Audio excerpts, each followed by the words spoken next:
Are you feeling a little bit like a recession is coming or the economy is about to crash? And what does that mean for your business? Then this episode is for you. Hello, lovely dynamic women. Welcome to the Dynamic Women Podcast. I'm Diane Rolston, your host.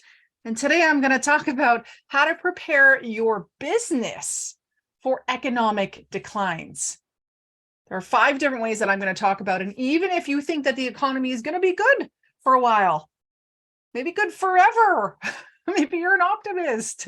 Here are 5 ways you're still going to be able to save time, save energy, and save money in running your business. Even if it's a side hustle, these things are going to help you out. The first thing to do is to seek advice and support, right? So if you can get advice in advance of an economic downturn, this is going to help you to plan with that expert's support. So maybe you have a financial advisor, maybe you have a coach to help you strategize with your business. When the decline comes, you are going to have a very set in place course of action. You know, it's time to reach out to mentors now, to business organizations, to other resources for guidance and support.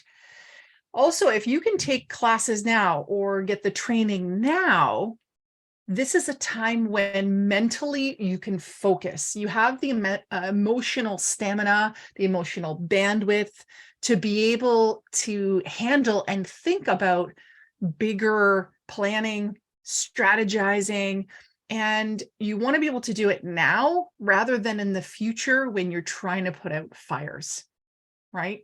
Yeah. And if you do work with a coach now, someone to support you, they're going to get to know you, get to know your business. They're going to help you to build your confidence. They're going to help to build that business strategy out. And then when the hard times come, they'll be able to support you through that because they already know you. They already know what works in your business. They're going to see what doesn't work. They're going to be able to have that background knowledge and have that history with you so that they can work well with you, work well with your business. There is a time when I needed my book printed. I needed 2,000 copies of the Dynamic Women Success Secrets book. And this was at a time when there was a paper shortage coming. Paper shortage was coming. And thankfully, the printing company that was printing my book, they had enough paper because they had the support that gave them advice in advance that said, hey, there's a paper shortage coming. You need to prepare. And so they knew with the advice of this person to take a storage facility to buy as much paper as they could so they could withstand this kind of troubled time. Now, while that's not a recession, that is a time coming in the future that would have been very detrimental. How do I know it was detrimental? Because a lot of other publishing companies went under. It meant that this company was able to withstand that time. And it's because they sought advice and support in advance of any trouble coming. So the first piece is to seek advice and support. Get someone on your team to help you, especially if you're a solopreneur, small business owner, entrepreneur, that you're doing a lot of the things by yourself, to have that outside view to be able to help you make those decisions and plan things out for when the going gets tough and then helps you through that time is ideal. Second way that you can help to prepare yourself for your business for an economic decline is to diversify your revenue streams. So this is something that I have done in my business, thankfully, because when COVID hit, I kind of got screwed in some areas. So I do coaching online, in person. I do events. I do speaking engagements. I have a podcast. I have books. I have online courses. So I have a bunch of different things. That's not all of them.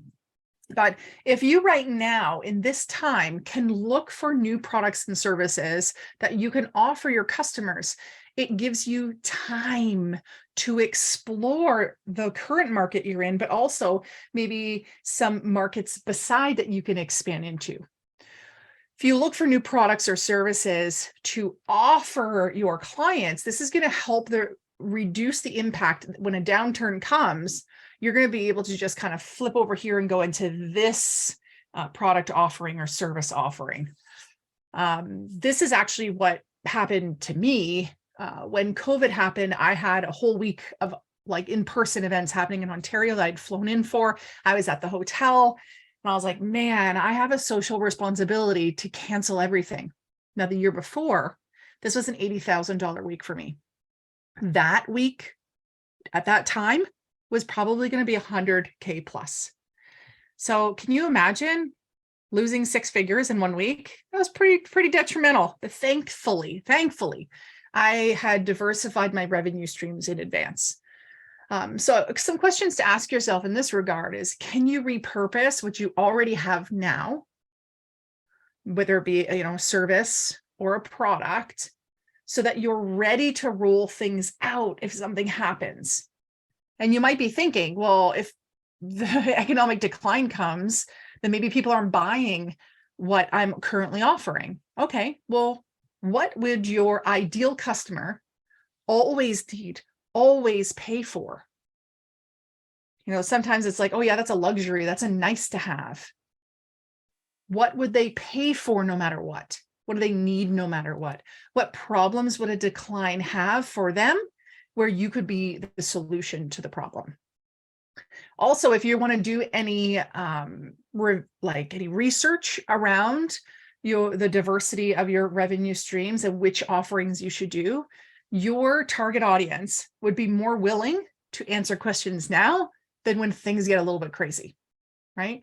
And even if they are answering questions then, and you still should ask them questions then to get some feedback about what they really need, and they're going to tell you that, it's better to be able to ask now, because you're going to really be able to hear them. They're going to be able to answer clearly, and then you can prepare while you're also emotionally regulated.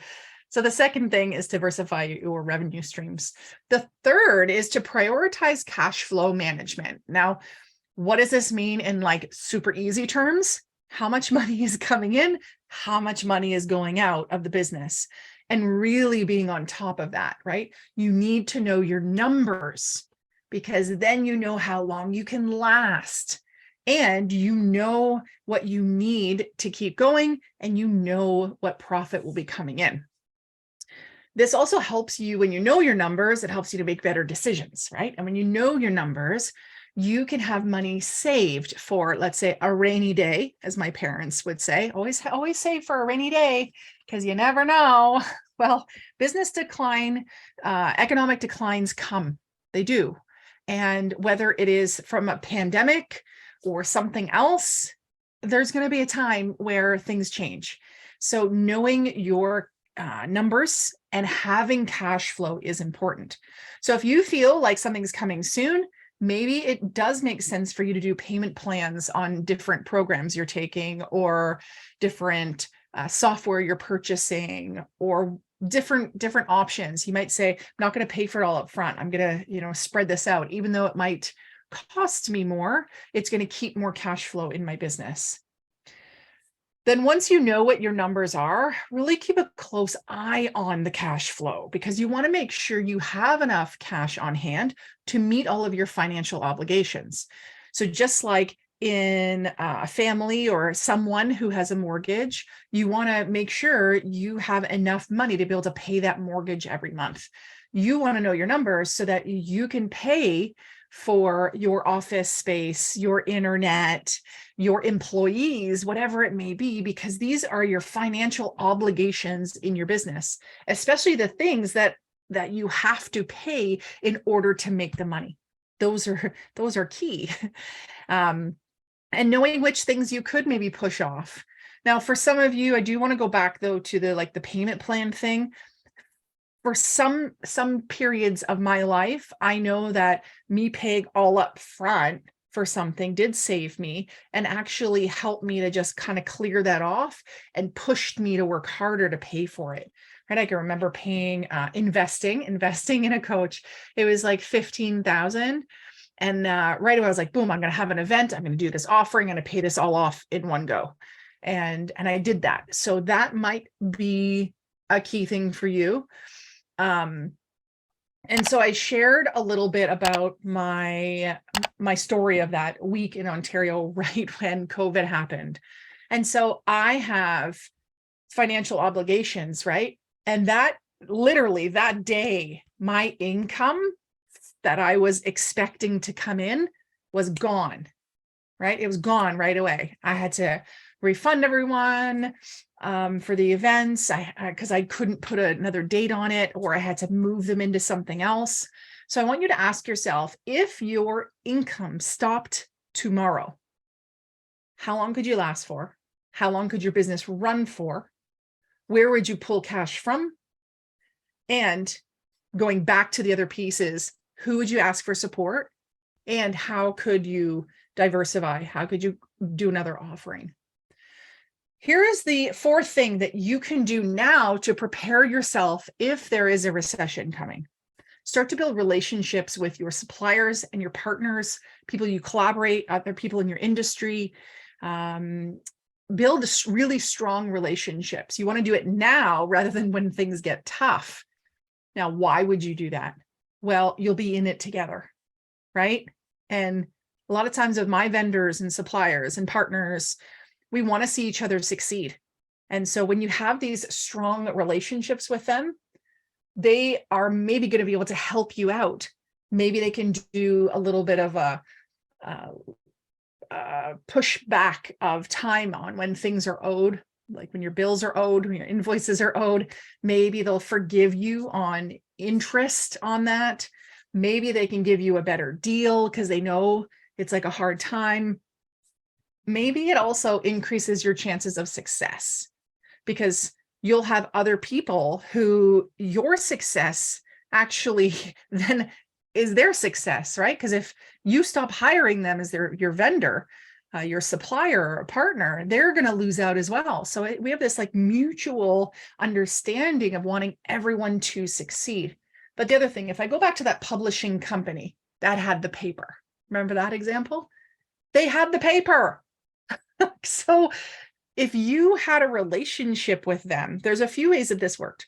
One, if you were the paper company, right, and you have a strong relationship with them, they might have been able to get the paper to fill that storage place because they had that good relationship, where maybe other publishers didn't, other printers didn't have a good relationship. And so when it was like, we need paper, they're like, okay, well, we just got to kind of share it out amongst everyone, where they know that they're already kind of filled up this warehouse for this company.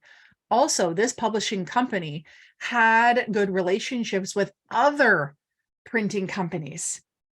So when the other printing companies are like, oh my gosh, we don't have paper and we have this deadline we need to meet, they were able to work with the printer that had all the paper to get jobs done. So if you were unable to fulfill something, do you have other people that could step in and support you? I hope so. So you can ask yourself, which of my suppliers, partners, people in my industry, vendors, do I need to build a stronger relationship with now to help me to weather a storm if it comes? The final thing that you can do, the fifth thing that you can do, I'm sure there's tons more. I'm just giving you 5 to start with. 5 things that you can do to prepare for challenging economic times is increase your efficiency, the efficiency of you, your employees, the company. Now is the time to make it be a well-oiled machine, not when there's so much stress and other things to focus on. So now is the time to really put some strong systems into place, processes. Now, you don't have to be the one to build the systems and processes. It might be time to bring in a virtual assistant to be able to document those processes for you and to help make things happen there.